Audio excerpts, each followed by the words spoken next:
Well, that was Nintendo's E3 Direct. Sure, there's the Smash Invitational and Treehouse to come, but the actual main event that we all came for is over for another year. In this video, I'm going to round up all the announcements into one nice small package for you to digest.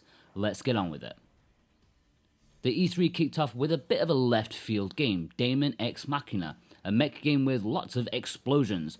I honestly can't tell you much about this. I don't know if it's based on an anime or manga or anything, but it looked cool, lots of shooty bang bang thingy that could be fairly fun.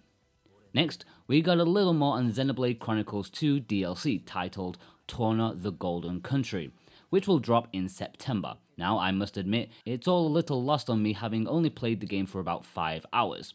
I've just liked the time. I know plenty of people who will be absolutely thrilled to experience more of the world and characters. After that, we got a little more of what we already knew about Pokemon Let's Go Pikachu and Eevee, except that Mew will be cheekily exclusive to those who buy the Pokeball Plus accessory to go with it. I think it's a little cheap to do that, but I suppose they've got to sell those plastic toys somehow. Then we moved on to a first-party franchise announcement, Super Mario Party. Ditching the numbering system, this looks like a complete reboot of the series after the somewhat disastrous game on the Wii U. With a slightly slow-paced trailer, there's definitely a bit of inventiveness with this one, allowing you to connect two switches together to increase your play area, using two screens side by side for something a bit different. It looks a little less hectic than what the good Mario Party games are like, which is a little worrying, but we will see when Mario Party lands on October 5th. The new Fire Emblem game finally got a showing, this time subtitled Three Houses, which is hardly the most thrilling of names, but it's the gameplay that did all the talking. Looking bigger and better than ever, the scope of the series has really expanded, it seems. With a little bit of exploration, as you're seen walking around the castle and talking with people, this certainly has more standard RPG elements to go along with the strategy gameplay. As you're taking part in battles, your heroes are not singular entities. Instead, they are the leader of a platoon of troops, which reminds me of the Dynasty Tactics games, of all things. It looks fantastic as the battle zooms in and out of the action with attacks and you see regular troops battling it out around you. I really can't wait for this, even though we didn't get a release date. Then we're getting onto a bit of stuff that we already knew about.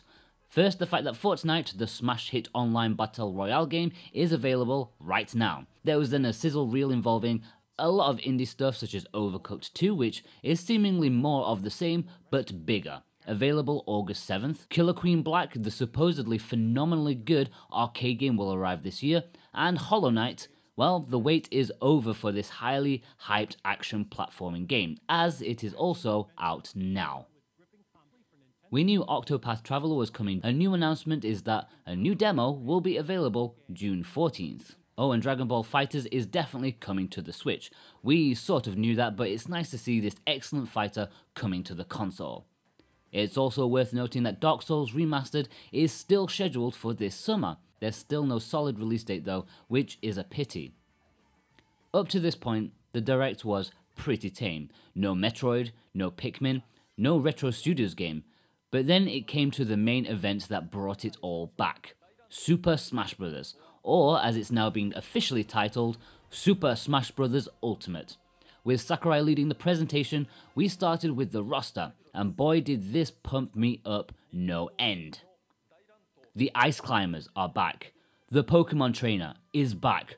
All third-party characters are making a return. Snake, Pichu, Young Link, literally every single character in Smash history is back. Oh my god. Not only that, but many characters have received significant changes. Zelda is now in her A Link Between Worlds look, which I'm now actually in love with her.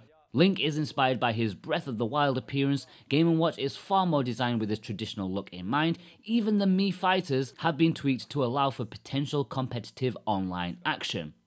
It seems clone characters are reduced in this game thanks to the aforementioned changes.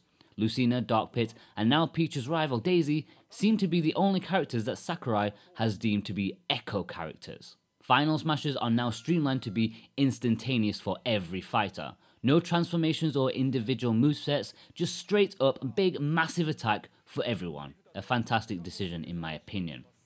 There's a huge breadth of stages from all the games, with plenty from the 3DS game it seems, which many people including myself were crying out for. Sadly, I didn't see the retro F-Zero stage, but there's still plenty of time for that to be revealed. For hardcore competitive souls, as we expected, the GameCube controller is compatible with Super Smash Bros. Ultimate. Supposedly, that was the last bit of big information about Smash Ultimate, but in class Sakurai and Smash style, they saved the best for last. Ridley. Yes, the cries of millions of Westerners around the world have been finally heard, and Ridley is now bigging it up in Smash. Squaring up at 4 meters, but with a rather hunched nature, he's certainly not too big for Smash. And finally, Super Smash Bros. Ultimate will be available December 7th, much later than what many people assumed. And there you have it. That's everything you needed to know about Nintendo's E3 Direct. Sure, there wasn't a lot of announcements there, and I'm sure many non-Smash fans will be a little bit disappointed, but don't worry, I'm sure the Treehouse presentation will unveil some small things here and there, and there will certainly be another Direct before the end of the year, do not worry. Let us know what you guys think. Did you get a lot out of this Direct? What was your favourite announcement? I've been Jordan from Switchwatch, and I will see you guys next time. Take care.